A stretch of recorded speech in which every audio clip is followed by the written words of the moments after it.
મહત્વપૂર્ણ સમાચાર। નિવૃત્ત આઈએએસ પ્રદીપ શર્માને 5 વર્ષની સજા થઈ છે। ભુજમાં ગેરકાયદે જમીન ફાળવણી કેસમાં સજા ફટકારવામાં આવી છે। 5 વર્ષની સજાની સાથે 50,000 રૂપિયાનો દંડ પણ ફટકારવામાં આવ્યો છે।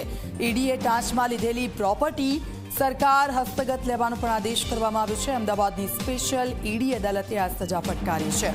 પ્રદીપ શર્મા જ્યારે કચ્છ જિલ્લાના કલેક્ટર હતા અને ત્યારે તેમણે કથિત રીતે સત્તાનો દુરુપયોગ કરીને ખાનગી કંપનીઓને નિયમોનું ઉલ્લંઘન કરીને અને નિર્ધારિત મર્યાદા કરતાં વધુ સરકારી જમીન ફાળવી, જેનાથી સરકારી તિજોરીને આર્થિક નુકસાન થયું અને અંગત લાભ મેળવ્યા હોવાનો પણ આરોપ હતો, જેમાં હવે કોર્ટે પ્રદીપ શર્માને 5 વર્ષની સજા ફટકારી છે। સંવાદદાતા દર્શલ અમારી સાથે ફોન લાઈન પર જોડાઈ ગયા છે। દર્શલ, એક મોટા સમાચાર કે પ્રદીપ શર્મા કે જેમને 5 વર્ષની સજા ફટકારવામાં આવી હતી, શું હતો કેસ અને કયા આધારે આ સજા ફટકારવામાં આવી?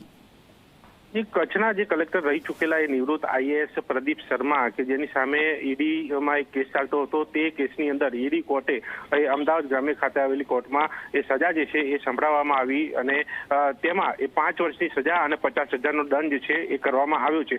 જે પ્રકારનો આખો કેસ રહ્યો છે એ કચ્છની અંદર સરકારને એક નુકસાન પહોંચાડીને ખાનગી કંપનીને ફાયદો કરાવો અને પોતાના અંગત સ્વાર્થને એક ફાયદો કરીને એ જમીન આપવાના કેસમાં આ સમગ્ર મામલો ચાલતો હતો। તેમાં આજે એ દોષિત જાહેર કરાયા હતા ઈડી કોર્ટમાં અને તેમાં તેમને 5 વર્ષની સજા અને 50,000નો દંડ કરવામાં આવ્યો છે। અગાઉ પણ તેમની સામે એક ગુના દાખલ થયા હતા, તેમાં 2 કેસમાં તેઓને નિર્દોષ છોડાયા હતા, જ્યારે એક એસીબીના કેસમાં તેઓ દોષિત હતા, તેમાં પણ તેમને સજા ફરમાવવામાં આવી હતી। એ સજા અને આ સજા બંને જોડે ગણવી કે અલગ ગણવી તેને લઈને પણ એક ક્યાંક ચર્ચાઓ ચાલતી હતી, પરંતુ જે પ્રકારનો આખો કેસ રહ્યો છે તેની અંદર કોર્ટનું અવલોકન થયું હતું અને અવલોકન બાદ જૂની સજાને અલગ અને આ જે હાલમાં જે સજા સંભળાવવામાં આવી છે તે 5 વર્ષની સજા એ અલગ રાખવાનો અહીંયા જણાવવામાં આવ્યું છે। સાથે જ જે સંપત્તિ હતી મળી આવી હતી જે ઈડીને, તે પણ સરકાર હસ્તક કરવા માટે આદેશ કરવામાં આવ્યો છે। એટલે કે આ આઈએએસ જે નિવૃત્ત જે છે પ્રદીપ શર્મા, તેમની મુશ્કેલીમાં વધારો થયો છે અને હજુ